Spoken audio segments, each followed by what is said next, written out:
There are people who are already tweeting out the lines on some of these NFL games. And I think to myself, it's May the 11th. What are we doing here? Are you somebody who's going to bet on these games early? No. I understand that the NFL controls the news cycle, and it's getting worse. Like, here's the thing. I like the NFL. I do. I love the NFL. Like everyone else loves the NFL. The NFL is king. But the NFL, this is all purposeful, by the way. Like, they absolutely want to make sure that there's always something going on for us to talk about. And people want to hear about it, so I don't mind talking about it. I'm just saying, as far as getting excited about maybe betting on Jets and Dolphins on Black Friday, or maybe betting on Bengals Chiefs on New Year's Eve, that is not something that I am concerned about on May the 11th. Do you know what I mean? As much as I love the NFL and it's great fodder and it's interesting, I'm not going to place a bet. Like, think of all the things that could happen between now and December. Like, who knows? There could be a terrible injury. There could be a trade. Like, who knows what could happen? So the last thing, if it's a futures bet, that's one thing. But a head-to-head matchup where I'm laying or grabbing points at this point in the season, why would I do that? We already have a bunch of lines for some of these games, which is blowing my mind. Like that line on the Kansas City Lions game is the Chiefs laying 7 at home for even money. So the Lions getting 7 is juiced minus 120.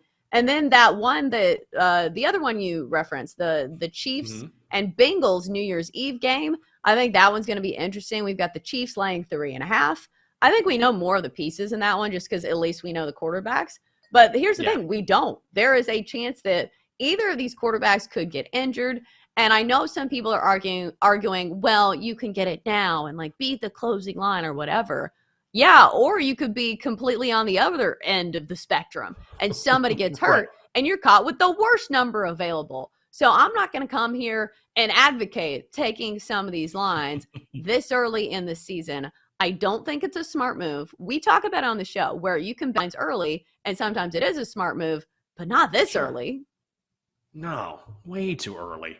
If you want to do it, good on you. Because nobody can stop Nikola Jokic. He is averaging 31 points per game in this series, shooting 65% from the field. And this is even with defenders draped all over him. His footwork is so good. There is a reason that Shaq has called him the best big man in the NBA right now. Just pure, ability as a center. So I think his points prop is probably worth a look. I know it's not an elimination game for him, but still, I don't think he's somebody that really needs the motivation. And like I said, the matchup is just terrible, especially with Deandre Ayton not 100%. I think I'd go with Nikola Jokic. I think it's 30.5. It's either 30.5 or 29.5.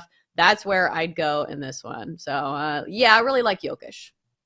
Yeah, and do you feel better about that with Deandre Ayton questionable? Because if he doesn't play all of a sudden, then they're not going to have a bigger, more talented body in the center or in the middle of that lane to slow down Joker, because he's already had his way with the Suns anyway. Yeah, I don't think it even matters. Like, look at some of these points totals. 39, 30, 53, and 29. So even with Deandre Ayton at full strength, I don't think it matters. Like I said, he is a cheat code for any defense. Why would the Nuggets not exploit this?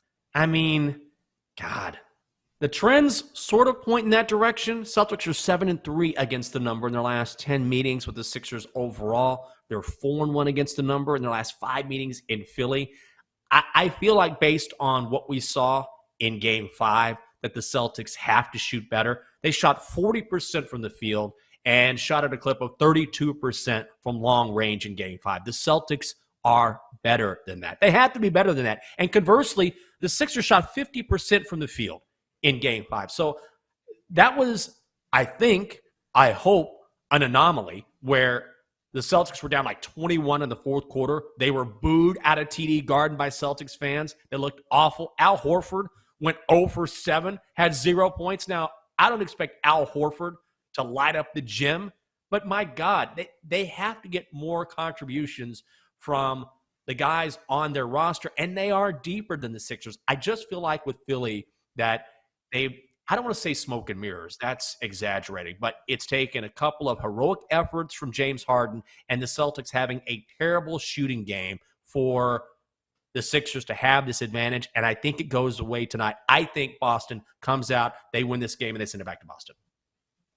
I think so as well. And I will say at this stage in the game, the Sixers have proven that they are a worthy opponent for the Celtics, but it's also built into the number because now that Joel Embiid seems more healthy, because early in the series, he didn't look 100%. And maybe he's still not 100%, but we did see MVP Embiid last game. And I think that he still has a big game here, but I'm still thinking that it's too much to compete with all of the ways that the Celtics can beat you. And plus, I think overall they're still the better defense here. So I'm going to go with the Celtics. I think we see another game in the series, but I don't think I'm actually going to play it. Jenks, are you actually playing anything from this game? No, I am not. The only NBA play I've made in the past couple of weeks is the Nuggets, laying 4.5 at home the other night in Game 5, and I love the Nuggets at home. That is one trend that has stayed the course throughout the postseason. The Nuggets are just really, really good in Denver.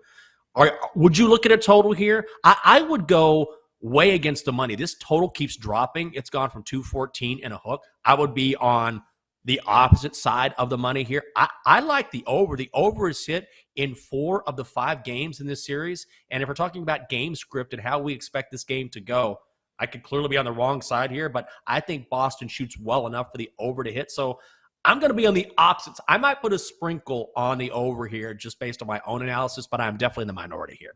And you're following that trend with a prop for this game as well. Who do you like or who do you not like? Well, if Deandre Ayton plays tonight, I don't like him. I don't like his play on the floor. Not as a person. I have nothing bad to say about him as a person because I don't know him. What I do have something bad to say about is his effort. Because in the postseason, it seems to just completely go away. Same story as last year when Ayton quit in the postseason. Game 5 against Dallas, that elimination game for the Suns on their home floor, they got blown out. And Ayton and Monty Williams got into it on the sidelines because Ayton just decided to take himself out of the game. That's essentially what's happening here. And him having a rib contusion and being questionable, that tells me one of two things.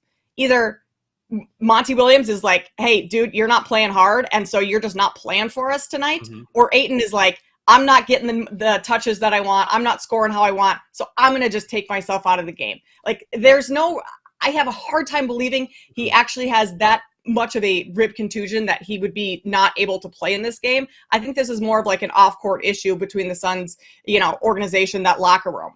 In this series, Ayton is -21, -13, -4, 0, and -21. So he does not have a positive net rating in this series at all. And I used to think Karl-Anthony Towns was the softest big man in the league. No, that award is now going to Deandre Ayton because when he's not playing well and he's not, performing how he wants to, he just shuts down, and that's exactly what's happening, and that's why the Suns are going to lose this series.